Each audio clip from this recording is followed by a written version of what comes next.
Hello, hello, and welcome to episode 2 of the Floofy Podcast. I am, of course, your magnificent host, Floofy Cookweave, and alongside me today we have, for a return from last week, Maimai and Dan Highland, and we also now have Floofy Funster. So, hello. Hi there. So one of the things I like to do when we go into the onto the podcast is I like to just go over what people how people got into fighting games and shit. So if you want to just go over that kind of ever so slightly, then we'd be good to go. Well, it started for me about 25 years ago. So, yeah, it's been a long time, but I was off for the summer. There's like a state school for basically, basically a brain farm type deal. So, and we were all stuck in this really small town. There's this one machine. It was the original Samurai Showdown, not the current version, the actual original Sam Show. And I was like, hey, there's this dude of a dog. He looks cool as hell. I just picked the character and got my butt destroyed for like 6 weeks. Cost about $25-$30. So it got real competitive, and then from there, it's like, wait a minute. Here's this Street Fighter game. This girl has this really cute swimsuit.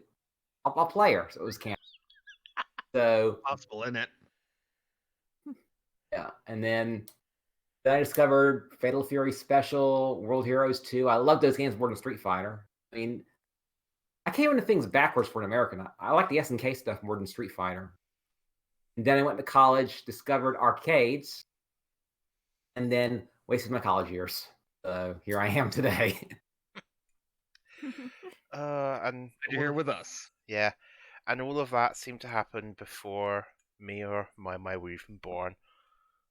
I'm old. That's true. Sorry. But anyway, The oldest person here. yeah. Anyway, we'll be going on to the meat of things, just diving in there nice and quickly, and going on about learning a new character. Namely, what people do when they learn a new character. And I mean, this can even expand to learning a brand new game. And just kind of the steps that you take just to go over what makes a character click for you. So I think the first thing to start off with is just kind of what you look for in a character. Awesome. Are you talking about what each of us specifically does, just to give examples? Just what you look for generally in a character, like for example, when I look at a character, first thing I look at for play style wise, we're talking. Obviously, if you've got a character that you love because their name's Cassandra, then you've got a character like that. But like in terms of playstyle, if I'm going into a game where I have no attachment to any of the characters, kind of like I did with Grand Blue, but not hugely. Just what you look for in a character. So the first thing that I look for is very punishment heavy. I do like playing my strong punishment characters. I will admit that. Well, it's working out for you. Yeah, and stabs and stuff.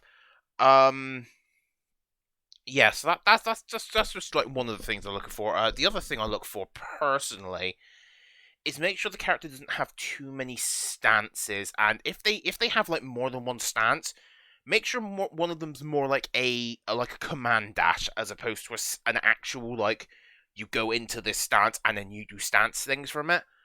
Right. So I was just wondering what you guys would kind of look for in a character like that, or in a character in general when you pick up a new game or a new character and you're just looking for fun. Well, in my case, it's usually partially, okay, mostly aesthetic, like their personalities and such.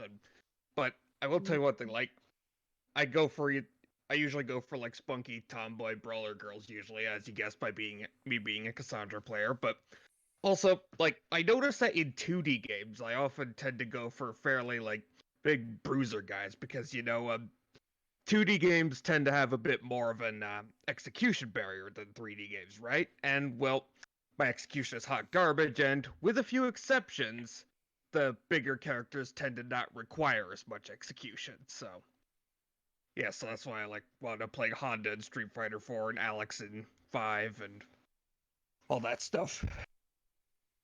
Now, what about you, Funster? What do you look for in a character? Okay, well, it often depends. Usually, the first thing I look for is, can I play the character? I mean, Yes. I don't want to pick some character who's like one frame instant air dashes and as like bread and butter, or 2 just frames for a combo. So that's why I'm not really. Same. I like that kind of easy to learn, tough to master character. Yeah, that's Yeah. completely the opposite of me. you know I love my hard characters. I love me some Mila. I love me some Setsuka. I love me some Mishimas. I just love playing hard characters. I'm the exact opposite. I mean, I don't want to spend. I hate training mode. I mean, I don't want to spend. I want to spend as little time as possible in training mode. That's a big factor for me too. I mean, but I'd say Virtua Fighter 5. What I did was I actually went through each character, did their movement trial. Something I wish other games had, but I think Sega's patented it. I think only Virtua Fighter and DOA have the mode. Yeah, I think those two are about the only 2 games that do have that mode. That's one of the things I wish Namco would do in general, is add that mode to their games, but they can't. They're not allowed to, so. So what? That's basically like the combo trial modes in other games. No, it gives you different things. Oh no, here's what it is. It's each command, you do a command, and when you succeed, it gives you the next command. You do that. That's how you learn the move list. Yeah. Oh. Okay. Really, really good feat. How I learned. Yeah, that's actually how I learned DOA. Like, I was gonna mention like how I learned a character in DOA. I specifically used that mode. Actually. Yeah, I think Tekken especially needs that because it's really hard to tell what a character's game plan is at a glance. Whereas in Calibur, you can kind of get a rough idea, but you do want to get into the more detailed stuff later on. But I also feel like in characters Tekken, you can only get so far just dicking around. Yeah, but I also feel like in Tekken, since each character has like so many moves, people in Tekken usually just figure out what are like the top 20 moves per character and just focus on like the best moves, because a lot of moves in Tekken are pretty like irrelevant. They're complete ass. Well, I mean, Tekken has so much arcane stuff in it. It kind of is distracting. I feel like it's like a lot of filler way. Yeah. Filler is a really good word. Like, I think the best example for me in Tekken for a character that has too many moves is Kazuya, because when it comes down to it, most people, you watch most like high level Kazuyas, and they use half a dozen moves, maybe like 10 tops.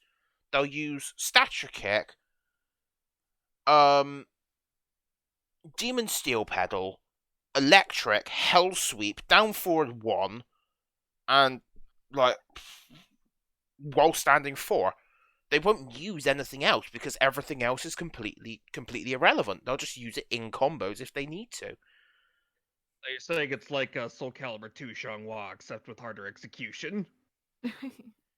Yeah. Basically, Soulcalibur 2 Xianghua, but you need to be able to do electrics. Yeah, because I remember hearing that basically the big difference between Jin and Kazuya is that like Jin isn't as reliant on electrics, but he has to use a wider variety of his move list, whereas Kazuya, like you just described. There's quite a lot more different to Jin and Kazuya. Jin isn't actually a Mishima for one, not a tried and true one. Yeah, that's true. I don't know much about Tekken. All my info is just secondhand. But yeah. I do get what you mean. It's very difficult to just learn a character, especially in a Namco game, just by a quick glance at them. Calibur's easier because obviously with different characters with different weapons.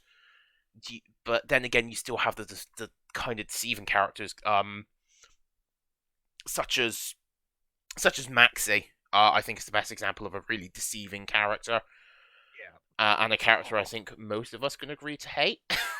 Yeah. Oh wow! So like, yeah, like the thing is like something I find really interesting about that is that you said that you think Caliber would be easier because everyone has like different weapons, right? Yeah. A lot of the Filipino community who are like a lot of Filipino FGC, it's a very Tekken country, and they're scared to go into Caliber because of that reason. Actually, they think They- like it's easier to pick up like with Tekken, you can just pick up any character. They will all have their basic like what DF2. Like there are gonna be like some similarities in terms of strings and whatnot and fundamentals. But like with Soulcalibur, since everyone has like a different play style or weapon style, suddenly they get very intimidated by that. Optimal Actually, spacing, yeah, that kind of yeah. thing. Yeah. First,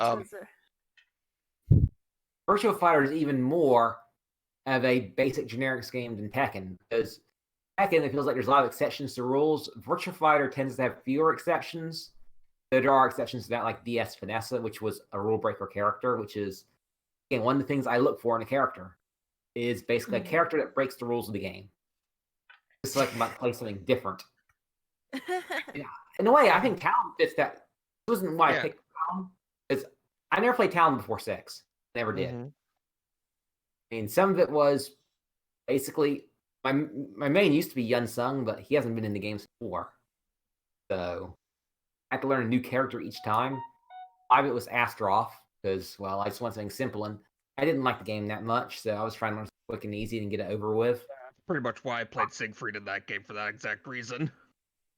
And then 6, well, here's the reason I picked Talon in 6. It was an amazement. I was playing Leadbot, if you know who she is, but Oh, okay. basically I needed another character to play, and it's like, okay, I need to mess around a little bit. So it was like, because she had the old Soulcalibur machine, she always brings it. And she loves the old Soulcalibur, especially 2. She likes free AE also, which is great. Free AE is The one I like time I the- got to play on a 3AE machine, it changed my life. yeah, that game needs to be on Steam. So bad. But so I picked Anyway, Talon, as you were, yeah. and then I decided to continue it in 6, and well, here I am. I mean, I just kept with it because I kind of like Talon. I didn't think I would, but I did. Tom does kind of break a couple of rules. Like, she breaks the rule of reversal edge cancels, for one. And the Yes. other one is, well, her CE breaks a few rules. It does. Yeah. Wake up, CE. Wake But up, she's- CE. Talon feels like a VF character in Soulcalibur, which is good and bad. More bad than good, but because of her limited range, she has to like use a lot of stagger pressure, or other characters can just kind of like unga it. She has to use a lot more complicated stuff. Soul Mm. Charger Angel Step A plus I B. mean, I think she gets easier execution most of the cast, but she has to play a lot more intelligently and neutral. Yeah, most you, of the you cast. yeah, Yeah, once you you get the momentum with Talon, you If really she does can get it, though, then there you go. yeah, you can start kind of going fundamentals. I need to patent that word, by the way. Talon's Like- not that unga, really. I mean, her stuff is so guard impactable, you can't really be unga with it. Yeah, Her guard Mm. impact These game- have really good stuff to bait out GIs. And yeah, leave you where it's can unhooked you can like once you got the momentum, it's a lot easier. But yeah, I do know what you mean by she does struggle in neutral. She really does, I feel. She's Because, got small girl syndrome. She's just got no range.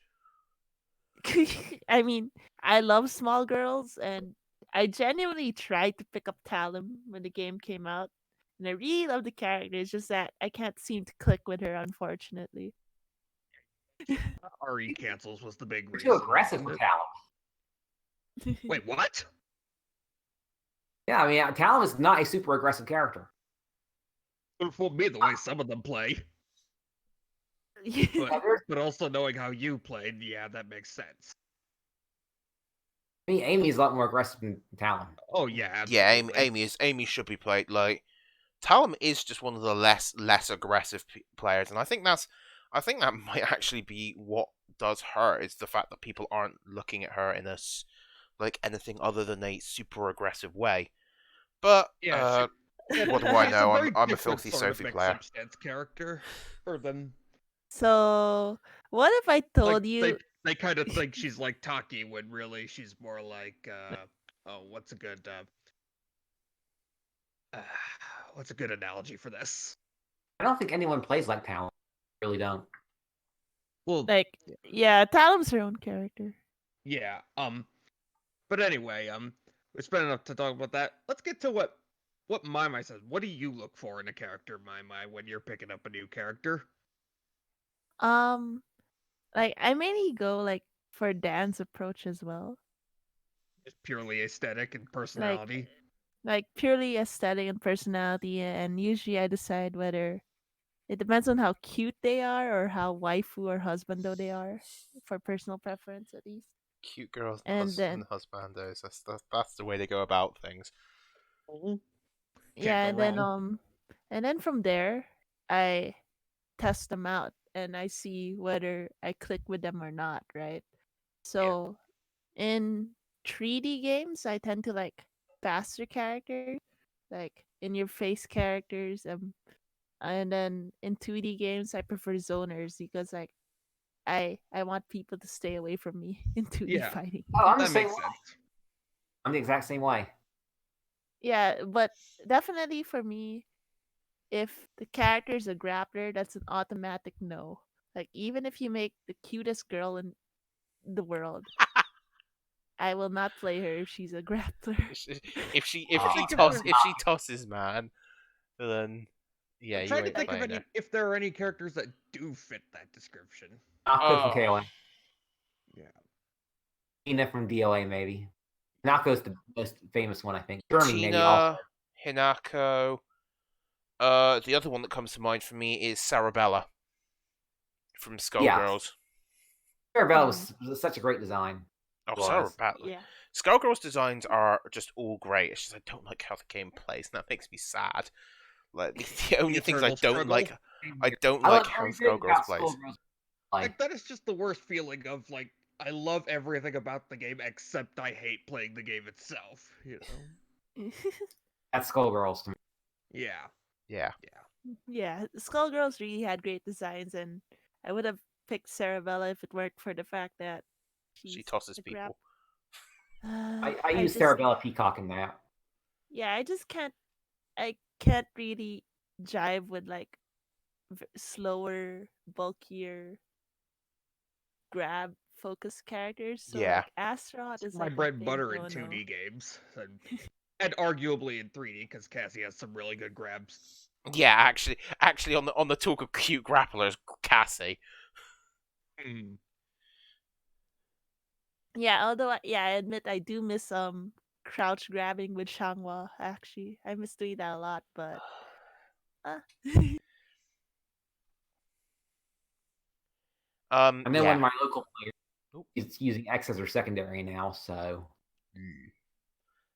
The squeaky gremlin, as she is on my wheel of mystery. yeah, I just miss like another factor for me is like how much.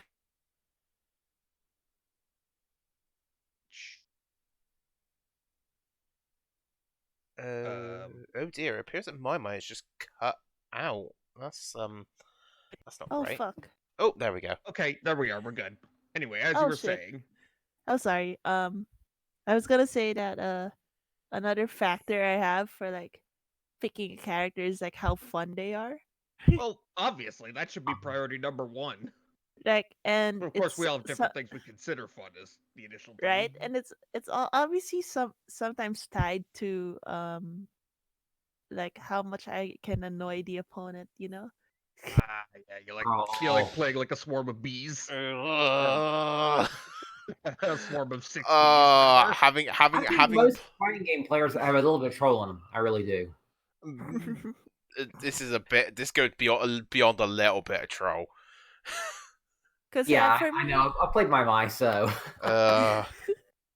It's no better offline. It's no better offline than it is online. I can tell you that for free. I remember distinctly the reason that Maimai said she wasn't interested in trying out Hilda is because she doesn't like to hold buttons. She likes to press buttons. Yeah. Yeah, that's another type. I can't pick charge characters for sure. No, big no. Yeah, if you can't hold buttons, how are you going to charge? Yeah, that makes. So as much as I love Charlotta,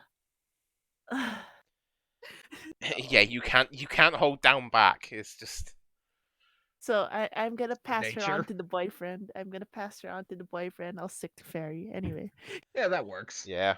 Oh, that's another thing I choose for a character. If I can stick him in a cute outfit, that also might impact me. How Absolutely. Lucky for me, Cassandra's always cute. So is Amy, and so is Talon, Hmm. so is Shanghua.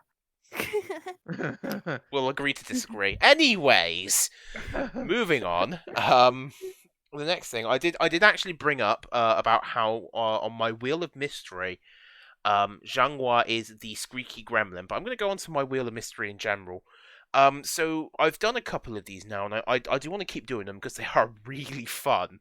But it is when I'm doing the crash course sessions where I spin a wheel, hop into training mode for 15 minutes, and then just go ham in ranked. I'm not sure if Funster or Maimai saw any of the aftermath of my most recent one, but Dan did. The wheel landed on Killick. It landed on Killick. sorry. I haven't seen, but I've heard. You've heard. Well, I'll tell you one thing. I've never been more happy to lose points in my life. Like that. my aim for that entire session, like that entire hour, was to get people to hate him as much Yeah. as you do. I was playing him in the most assholey manner humanly possible, and the worst part is I was playing against like D-ranked players, so not players that are weak by any means. And it's amazing how fast people can die to me just playing like an absolute dumbass. I'd say DE ranked players won't block. That's why. Well, they do You're block. not wrong. They do block. It's just the amount that I just catch them with the really, really gimmicky things. Like that does seem to be the way that they fall down. Yeah, they're not quite at the thinking outside the box part, right? Yeah. Well, I might have a stream where I use Killick soon because I agreed to do that. Oh yeah, you Yes. made a bet with Agito, didn't you? Yeah, I guess. That was a terrible mistake. And, That like, was a I've terrible been- mistake. I've been pushing for him to use Amy for the longest time because he's like, "Oh, I need to look for a good character with Oki," and I'm just like, "Use Amy," and he's like, "No, she's too easy and annoying." What do you mean she's too easy? Wait. He has a background in anime games, alright? That's why he likes big pressure, big Oki, and true frame advance, like true block strings, right? So Yeah. so I wonder, would he be open to playing, say, for sake of example, 2B? Oh, he hates 2B the most, actually. It's probably the character he hates the most. Well, But I the think he's closest open other to thing playing an anime Cassandra. Well, yeah, she does have really good frames, but the thing is, I feel like in Soulcalibur, there's not really such a thing as true frame advantage. Like, there's still a lot of defensive options you can do when you're at minus frames. Like, oftentimes all it takes is one good defensive read onto what they're going to do to continue their pressure, and then You're you'll dead. suddenly have your momentum. Yeah. Yeah, you're. Oh, okay. I mean, It's with like Agito's opinion is that the current top tiers are the ones with true frame advantage, or at least that was his opinion before season 2. Yeah, because that's not particularly common. yeah. Although to be perfectly honest, the characters who have true frame advantage in this game, there's only two that I can really think of who get frame advantage a lot all the time, which are Maxi and Cass, and I don't think anywhere in the world considers those two characters to be top tier. They're not bad by any means, Well, but they're I think a lot of people consider Maxi to be top tier, but not Cass. It's Right, the other way also. around here. Like in Japan, Maxi's considered like way, way, way down in the tiers, and then Cass is like Understand that. just right outside just right outside top Okay, tier. that one I don't understand. Maybe it's just me downplaying, but I really don't understand that. Oh no, it's because like I can definitely say that even though there are a lot of Maxi players here in Japan, majority of them aren't that great. Yeah, Maxi is a character Yeah, it attracts a who, lot of bad players. yeah. The thing is, you don't see when you see a Maxi player, you don't generally see a good player. You see someone who knows how to headbutt their pad, and then things happen. Because Yeah, like, if you ask me to name any Japanese Maxi players who are good aside from Tamonegi, I'd You couldn't do say it, really. Mayo, Madogai, whatever he likes to call himself. He changes his name all the time. no Or phone. Yutoto's sister, the one who really ships herself with Maxi. She's actually a really good player. But those are like the only Maxi players I can name in this region.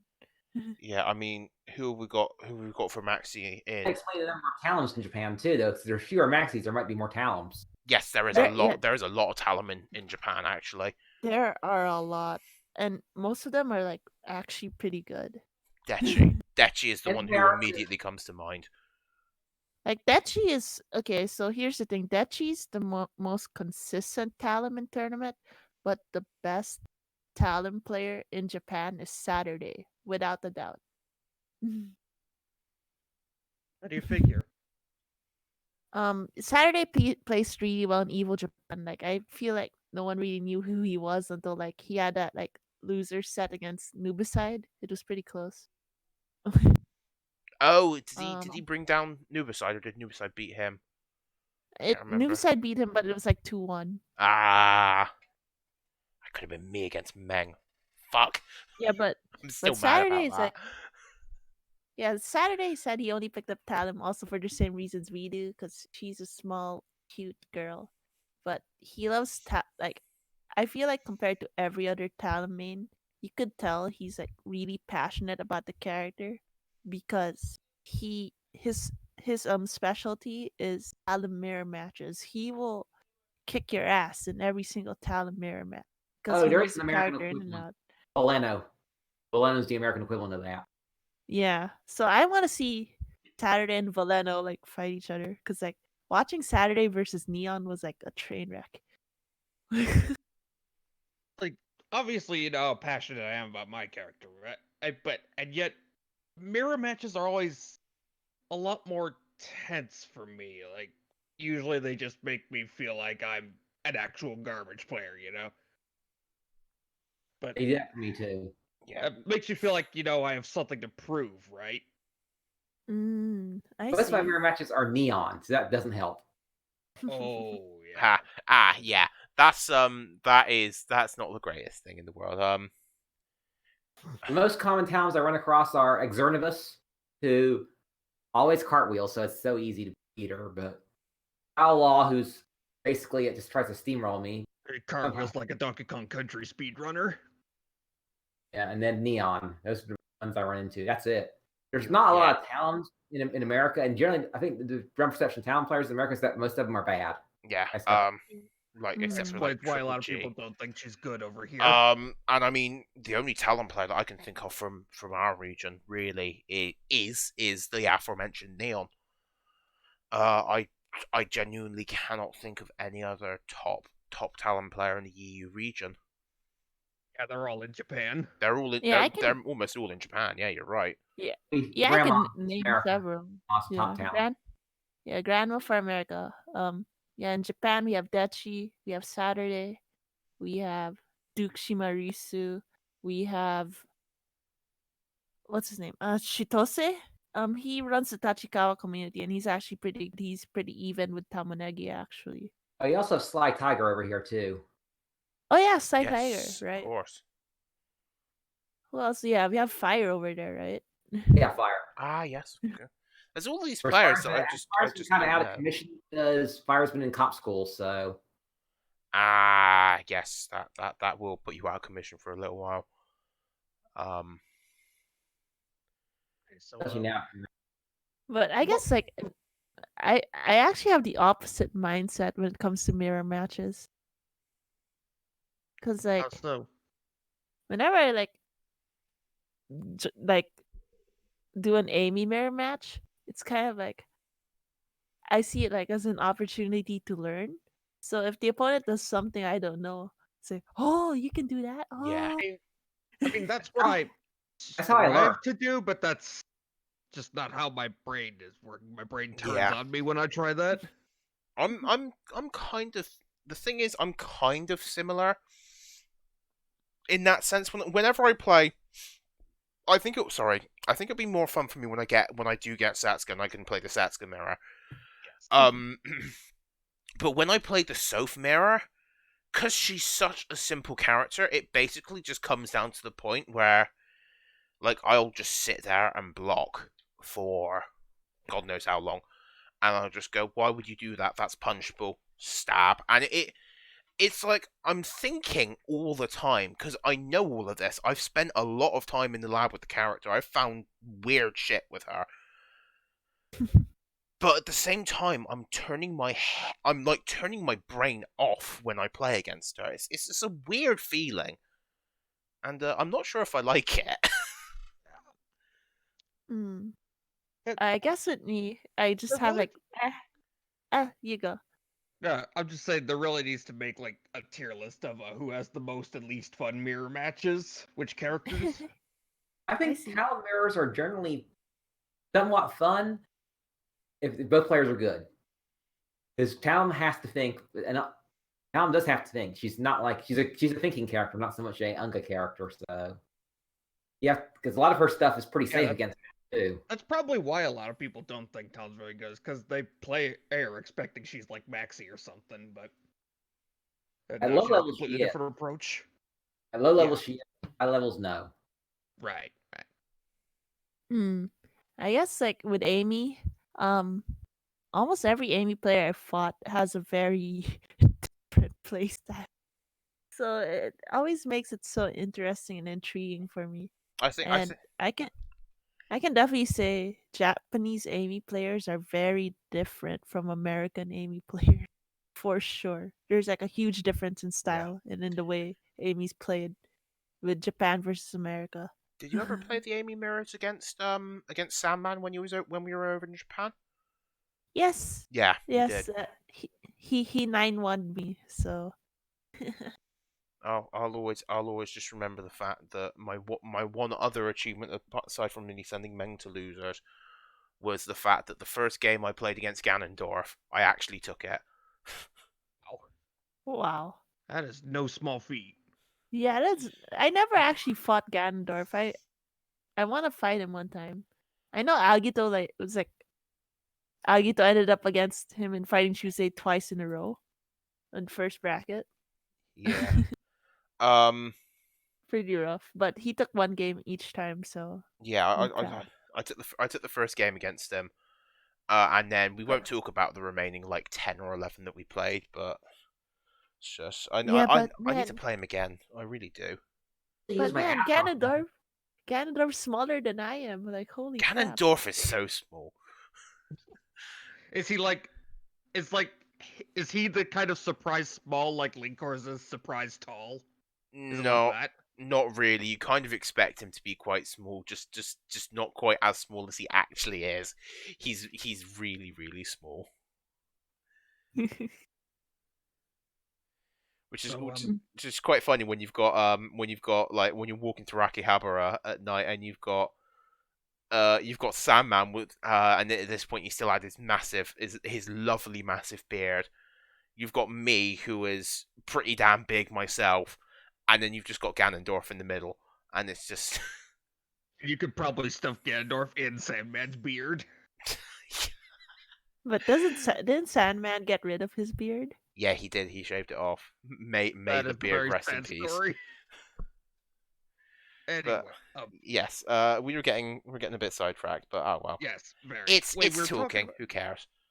Yeah, exactly. And the thing is, okay, so we're at the point where we decided your character. We figured out how to decide on a character. Like, now, how do we actually go about learning said character? And we believe you were mentioning something like this when you were going on with your Wheel of Mystery. Yes. So I've found that the first things that I do Like, I will always look for 3 things when I'm doing this Wheel of Mystery thing. First thing is, what are my pokes? Like, Priority number 1, I think. is my AA 14, is my BB 14 frames? Is my AA 12 frames? What's the spacing on them, that Is kind my of thing, yeah. is my 3A safe? So I have a tracking mid. If I don't have a safe 3A, what is my safe tracking? What is my safe horizontal mid? What is my go-to low? All of these things. Then the second thing I learn, B&B off of your I-20 launcher.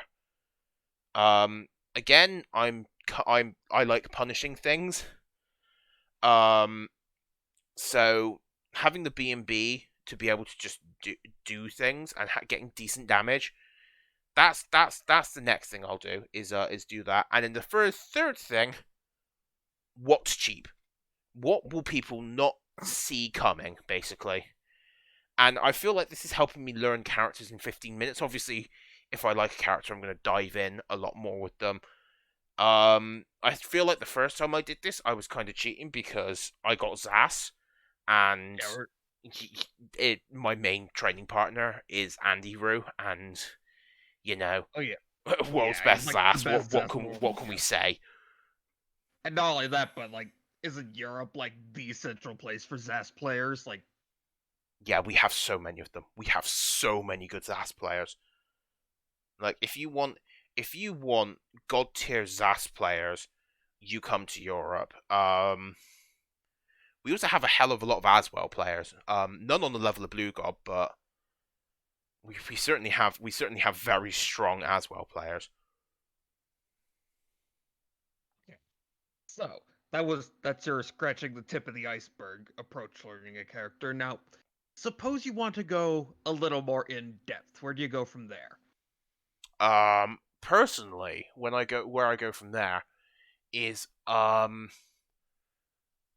once I've decided, right, I want to learn this character, and I need to do this with Hilda actually, because I do want to learn Hilda. Let's play Apple. Yeah, Play she is Apple. a crazy good Hilda. I'm exactly the opposite of you though, Funster. I love the lab. I absolutely adore the lab. So what I tend to do is the next thing I'll do is I'll actually go to an in-depth look at their move list and their frame data to try and get a bit more of a feel for what.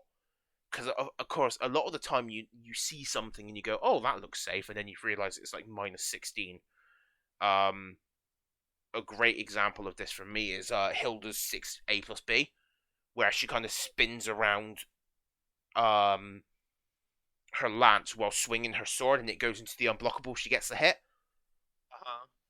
That looks like it's fairly safe, but it's actually like -16. I think it might be -14. You can definitely stab it. I know that much.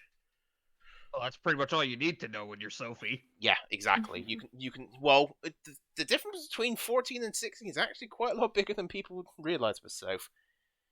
Really? Yes, because you got to remember, at I-14 she can stab you. At I-16 she can launch you. Wait, she has an I-16 launcher? 66K. Oh, yeah. Yeah, 66K is an I-16 launcher, and that gives you. It actually gives you 1 point of damage less than if you get double just frame, but it also doesn't require a double just frame. Wow. Okay.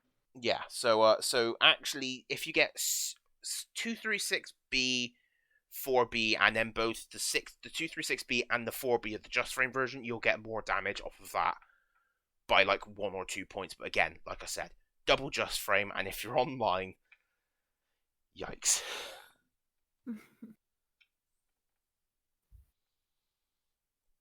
But yeah, that's the one other thing I like to do, and this is when I just learn a character in general.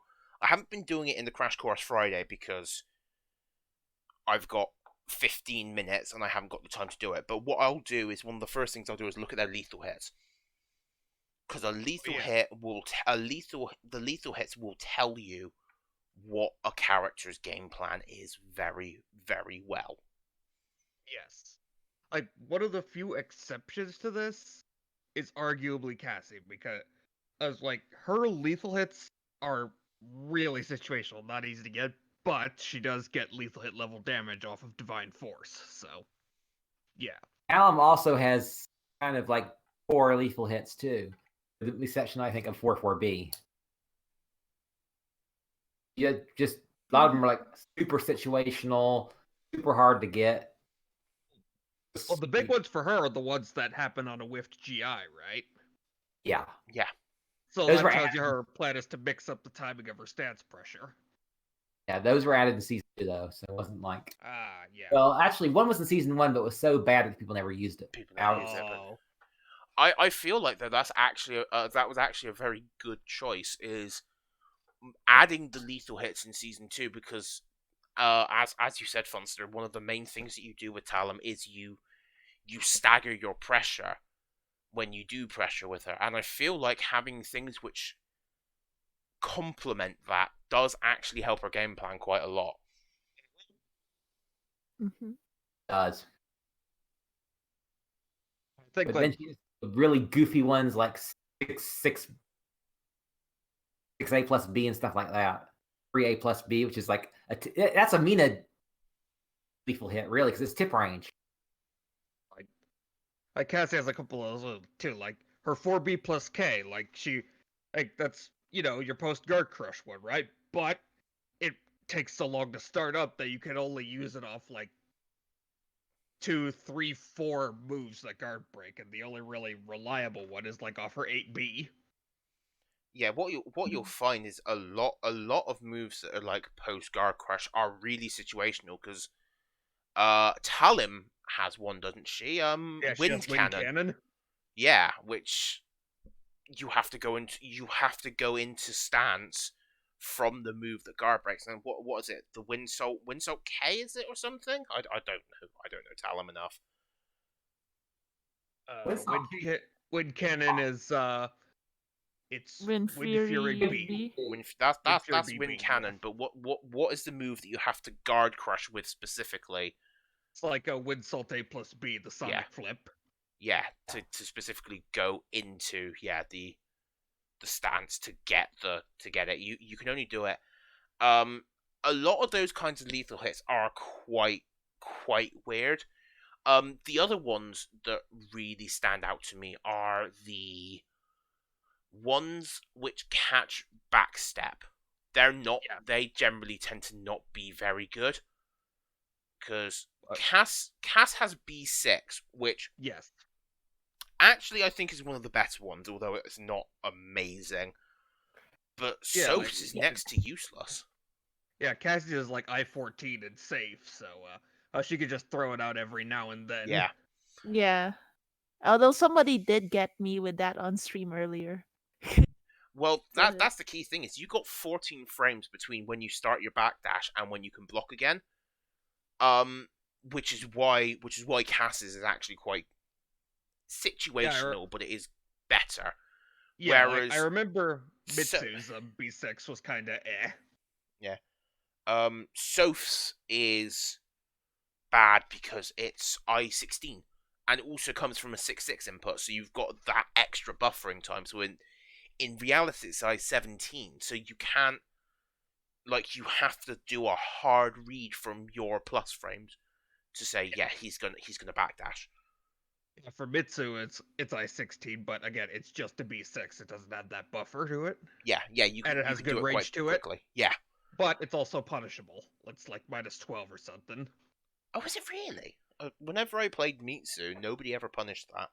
Yeah, let me take a look.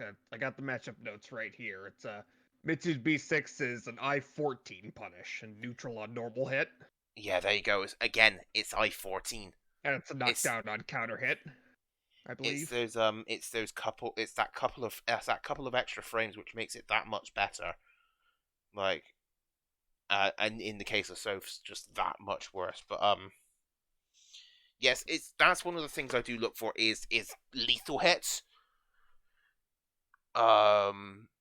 Especially on certain characters, because as you said, Cassie's and Talum's aren't amazing, but characters like Amy and Soph actually have, well, Amy's are a lot more situational, but the way that Maimai plays, she always gets them, and nerf. Amy's AGI, aren't Amy's leaflets mostly like you get an AGI when you have a white rose perception? You don't even need the AGI. You just need to get it in White Rose.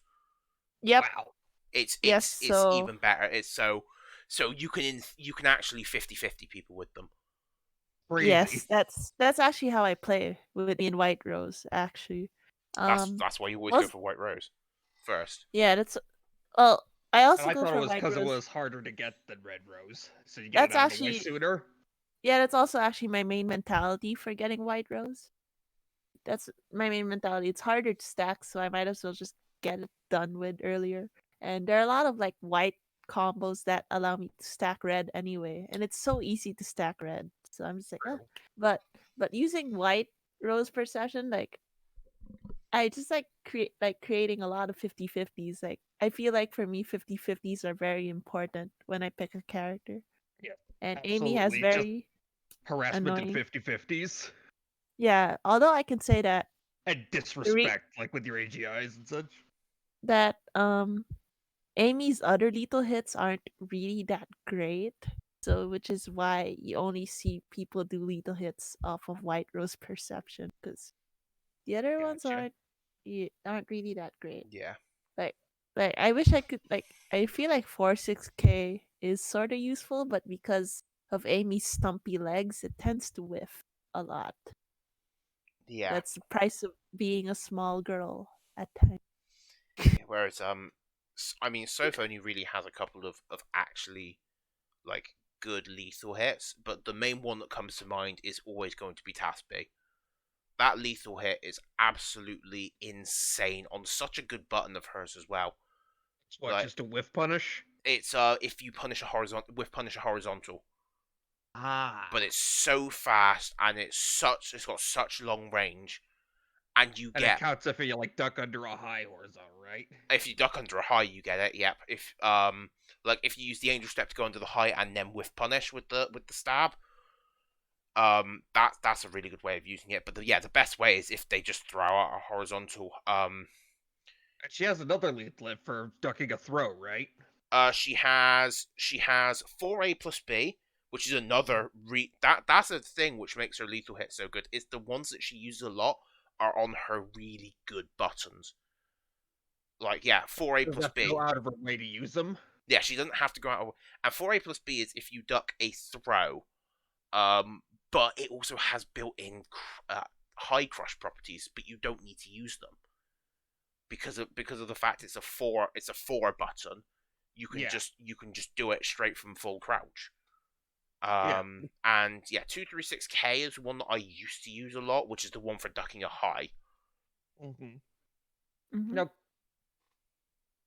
alright, I was about to ask if SB also worked on ducking throws, but no, that's not a horizontal. No, it's pure. It's on any horizontal, which means you can use it as just your general whiff punish. If they think someone's going to backstep and you actually if you think someone's going to sidestep and you actually backstep, you're going to eat a lot of damage from that, like 80-90 damage. Yeah. So anyway, what were we talking about earlier? I get we were talking about how Kukui would learn characters in depth, I guess. Yeah, right? it was going in depth, really. I guess we should ask So like it's the just rest of the people here how Yeah. their absolutely. approach into learning like characters and stuff. Well, for me, it's usually just I try to get ideas from playing mirror matches. Then I add things in one at a time. Or before that, I usually just try things, see if it works, and add from that. And I'll do like really goofy, insane stuff and try to figure out stuff from that. I think it's like instead of training mode, I use ranked matches as training mode, which is very dangerous for your assault levels, but works. Yeah. That also kind of shows in. And I know that you've made this comparison yourself before about the idea that that you actually played the game back in the Wild West of fighting games, like where it was just you learned by getting your ass handed to you on a silver platter. Yeah, you had to put your money down, and in this case, it's your point. Mm. Yeah, that I still have that mentality, and it's not. It's a dinosaur mentality. It is. It isn't good today. Old That's habits what I die do. hard. It's all that we can say really on that. But if All it dog makes tricks, you yada learn, yada. I mean, you're a damn sight better player than I am. So that's all that we can absolutely. say. Yeah, you're way better than I am, but I'd like to think that gap is slowly closing, but emphasis Oh, it on is. slowly. It is. You've closed it pretty rapidly last month or so. I mean, I'm playing a lot more. Yeah, I noticed there's a lot less disrespect in your game now. Yeah. I've been trying to do the opposite, trying to put more respect in my game. I give people the respect I think I need to give them, usually. Yeah, like, that's an important thing, gauging the kind of player. This player I have to respect, this player I shouldn't, this one I just don't want to, that kind of thing. Yeah. Yeah. Yes, that is a good way of thinking. What about you two though, Maimai or Dan? Well, Uh, for me, what I do is, well, looking up the basic stuff, as you said, like the pokes, your basic punish combos, yeah, but for me, the other thing is, like, when I notice things that people use, right? Well, I make a list of things that I want to work into my game plan. Then I pick something at random, and then I spend the next few days or so, the next few sessions or so, working or trying to find places to work that thing into my game plan organically. Right? So eventually it starts to become second nature. It becomes a piece of the whole package. If that makes sense. Yeah, that makes perfect it sense. does. Yeah, yeah, it does. yeah, you just figure bits out piece by piece. Whereas, Mm. so yeah, like and you do it in a different way to Funster. Whereas I like having everything figured out before I go into the hell and then seeing how it's applied. That's just the way. And what about you, Mai? How do you like learn characters in depth? Okay, so usually, like now that I think about it, my approach to learning Soulcalibur is similar to how I approach learning art actually. So mainly I learn first through imitation. Like I I look up Amy players like JJJ, or like I hang out with Japanese Amy players. I see what they do and I try doing it myself, and and I see like, hey, does this work for me? Does this not work for me? I'm like a gut, like I don't I'm a gut based player. I'm a heart player. So even if my brain will tell me this is a logical thing to do, if my instincts tell me this setup doesn't work for me personally, then I'm not gonna go through with it. So mainly usually I would like, at least back when we still had an offline scene, back when I still have Red Bull, I would approach Amy players and I would like ask them, hey, can you spend like a few minutes with me, teach me all the stuff you know? Um, and I would sit down with them and we would discuss. So that's mainly how I would actually learn. I would try to copy another player first and try to pick out what works out with my style and what doesn't work out with my style. That Makes that sense. that does make no sense. That's what I do in events too. Yeah, that's and it's a good way to do it. But I can see that we are now reaching the hour. So what I'm going to say is we're going to just call it there. I think. The time has just flown by, really. I Um, mean, it's fun to talk with the floofs, you know. Oh, yeah, It is. absolutely. Floofs yes, are great. it's a Great. lovely thing to do. I love all of you. I love all of you. Yeah, you guys are just the best. Yeah, I'm so tempted to stream right after this again. Well, I've not got any issue with that. So what Yeah, I'm gonna I'd be glad to tune in. what I'm Yeah, gonna say it's like, is yeah, because yes. I just checked my school email just as long as I go to school, it's You're- fine. You're fine. School's open from 10 a.m. to 5 p.m. So it's kind of like a But yeah.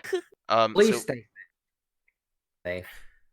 Yeah, I'll be safe because what my school is doing is that they're controlling the amount of people entering school. That's So good. that's a like good way of doing this it. batch of students per day. So Makes sense. But I believe that the best way of just rounding it up is thanking you all for being on this podcast. Hi, man. And thank you everyone who is listening. And we will see you again in 2 weeks' time. I'll keep you updated on my own personal Twitter. That is at Floofy Cookweave. And you will find out the topic for episode 3, as well as the floofs who are going to be joining me for that. That will be in 2 weeks' time. So yeah, thank you very much for listening in, and stay floofy.